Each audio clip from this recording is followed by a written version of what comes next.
Florida Congressman Byron Donalds has officially kicked off his campaign to become the Sunshine State's next governor, and he's already scored President Trump's coveted endorsement. Congressman Donalds joins us now. Welcome back. Good to be back with you. Good morning, Shannon. Okay, I want to get to your race, but first, these two House races in Florida this week, closer than Republicans would like them to be. In the race to fill Mike Waltz's open seat, Florida Politics says this: polls show that the special election is within the margin of error. Wall Street Journal is reporting that Democrats say you are in full-blown panic mode, meaning Republicans. Why is that race so close? Well, look, special elections are always different. Democrats obviously are highly motivated because they took a shellacking last November. They don't like DOJ. They don't like that Donald Trump is making America great again. And so they're going to the polls. As long as Republicans turn out in Congressional District 6 in Florida, which, by the way, the voting reports from the last couple days show that Republican votes are surging in that congressional district.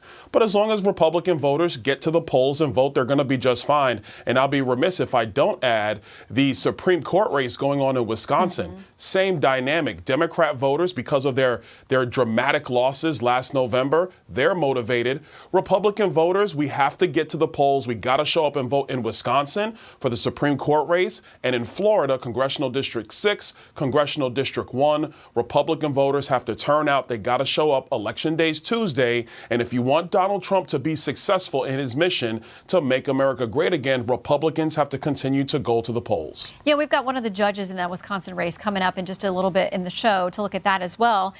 Part of this week, the concern about what's going on in the House and the makeup there. And we've got a chart to put up for folks just to see how close this is. There are 4 seats that are empty for various reasons, but otherwise the GOP can't afford to lose anyone. Elise Stefanik, Congresswoman out of New York, her ambassadorship nomination, which was smoothly sailing through, that has now been pulled. And Politico says this: it now leaving that seat at the UN unoccupied risks weakening America's position at a global institution that many countries turn to for everything from financial assistance to airing grievances. Are you worried about the lack of a strong voice at the UN for the U.S. because of that? I'm not as concerned about it right now. And listen, I want to thank Elise for making that decision to stay in the House for a little while longer. I would fully anticipate that she's going to find her way to the administration sometime soon. But I think when it comes to the UN in particular, we have a definite shift in leadership here in America. Donald Trump and his team, from a foreign policy perspective, are infinitely better than the previous administration. It's really not even a comparison.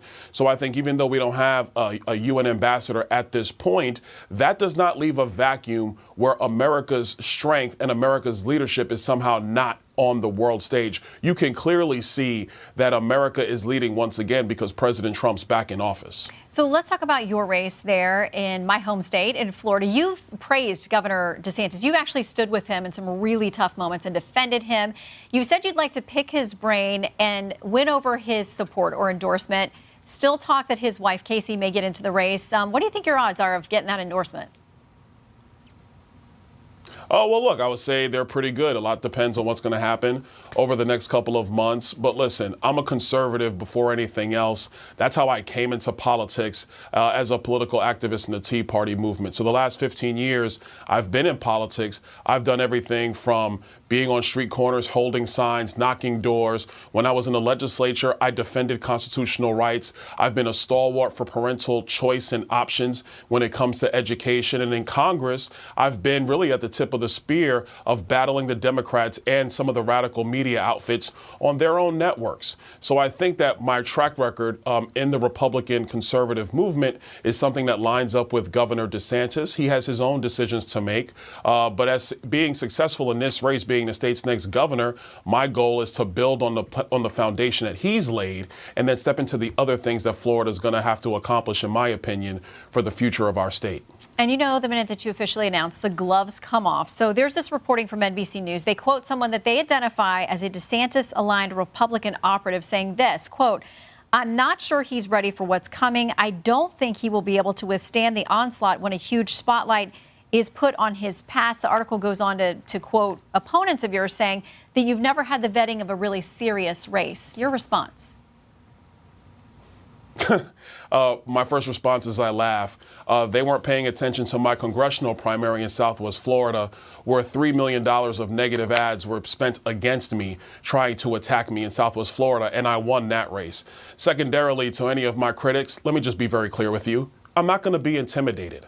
I know about everything that happened when I was 18 and 20 years old in my past. I made a lot of mistakes, Shannon. I don't shy away from them. They're part of my story. And if you look at who I am today, 46 years old, in Congress, having the support of Donald J. Trump, polling very well in the state of Florida, and my track record as a conservative in the movement, who has fought in a lot of the major issues in this movement, been around the country standing up for conservative principles, common sense principles. My critics are probably more upset about the fact that I'm here, but I'm not going anywhere. I'm not going to be intimidated. We're going to campaign for the future of Florida, not get caught up in petty Republican fights because somebody else wants to have their preferred candidate. Well, it's a long race, so we will cover it to the primary more than a year away and the general as well.